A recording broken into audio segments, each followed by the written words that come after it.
Third day of September, sobrang sungit ng panahon. Hindi na tubila ang ulan simula nung day 1 hanggang ngayon. Pero hindi pa rin yan magiging dahilan para hindi tayo pumasok. Ayan, papasok na ang mimi nyo.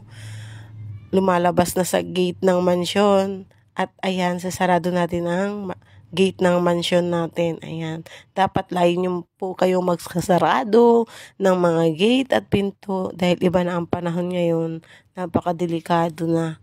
At ayan ang attire ng mimi nyo. Naka-jacket, nakabalot. At malamig nga, lamig na lamig ang mimi nyo. Hindi nga yan nag-electric fan pag natutulog dahil nga lamig na lamig. Sobra.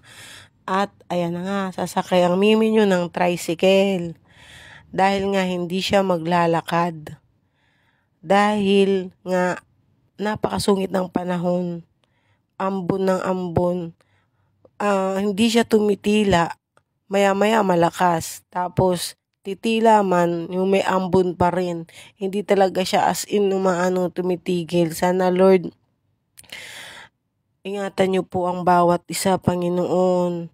Dahil sabi ng tricycle driver ko na sinakyan ko ay madulas ang kalsada. Lord, ingatan niyo po yung mga driver ng truck, ng jeep, ng owner nila, lalo na yung shuttle driver namin, dahil napakadulas daw ng kalsada. Yun ang sinasabi ng driver ng tricycle ko, naririnig ko siya. At may kausap nga siya sa kanyang likuran. Marites yarn. At ayan na nga po, tayo na po ay nasa shuttle na natin. Maglalakad lang tayo ng konti. At ayan na yung shuttle natin. Tayo na naman ngayon ay papasok. Hindi hadlang ang ulan. Ayan, tayo pa rin ay papasok. At good morning, good morning, good morning mga kamimi. Ayan ay uwian na. Uwian na po yan.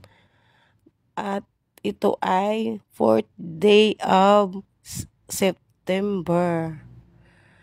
Wala pa pong shuttle kaya naghahantay pa po ang mimi nyo. Nakapila. Ayan po yung company namin. Ayan. Napakaluwang. At ayan, wala pa po kaming shuttle. Hinahantay pa po namin. At ayan na nga po, dumating na po yung shuttle namin. At uuwi na po kami. Ayan. Antok na ang mimi nyo. Sobra. Naantok na siya. At ayan, pagsakay niyan sa shuttle, tulog na naman yan ng mimi nyo. Ang gising niyan doon na sa babaan ng shuttle. Pasensya na kayo sa pagbibidyo, ang gulo magbidyo ng mimi nyo. At ayan na nga, nasa na, palengke na ulit ang mimi nyo. Naglalakad pauwi. Medyo tumihila na ang ulan. Update ko pala kayo. Kung kahapon, napakasungit ang panahon ngayon, tumila siya pero wala pa rin naman si haring araw. Ayan, at least makakapaglakad na ang mimi nyo.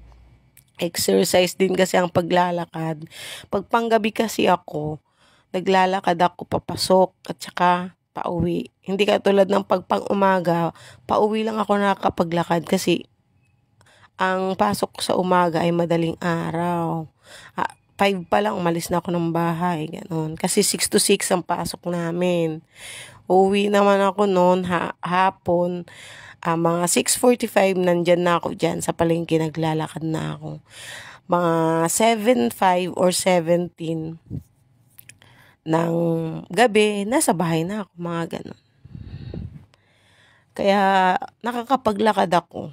At ayan na nga, hawi-hawi lang ng buhok ang mimi nyo, pero antok na yan. Sobra na yung antok niyan. Natulog yun sa shuttle. Natulog pa talaway. Charis.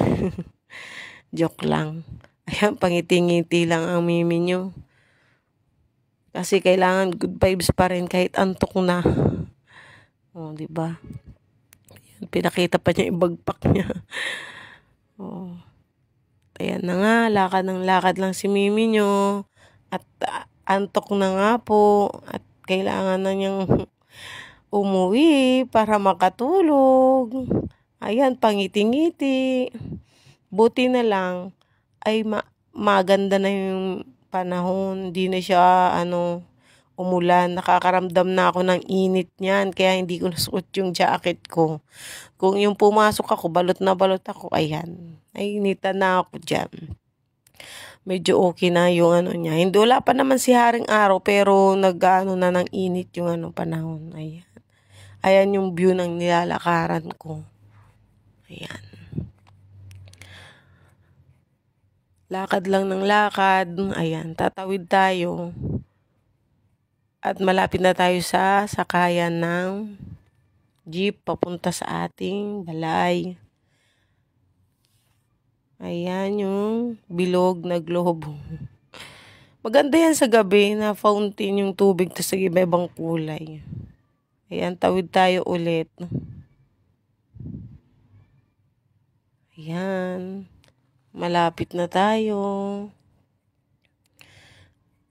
At nakakaantok na. Ayan, meron na agad. Nag-aabang na jeep. Sakay na agad ang Mimi nyo. Buti naman at antok na yung Mimi nyo. Tamad na maglakad yan. Pero kahit antok na ako, nilalakad ko talaga yun, hindi ako nagtra-tricycle. Nawawala naman ng antok ko eh. At ayan na nga, bababa na yung Mimi nyo sa jeep. Ayan, kunting lakad na lang, andyan na yung mansion natin. Tumila na din ng dito, ang ulan. Diba? Sana tuloy-tuloy na yan, Lord. Patilain nyo na po yung ulan. At talaga naman, marami ng lugar na nagre-reklamo dahil bumabaha na yung area ng nila.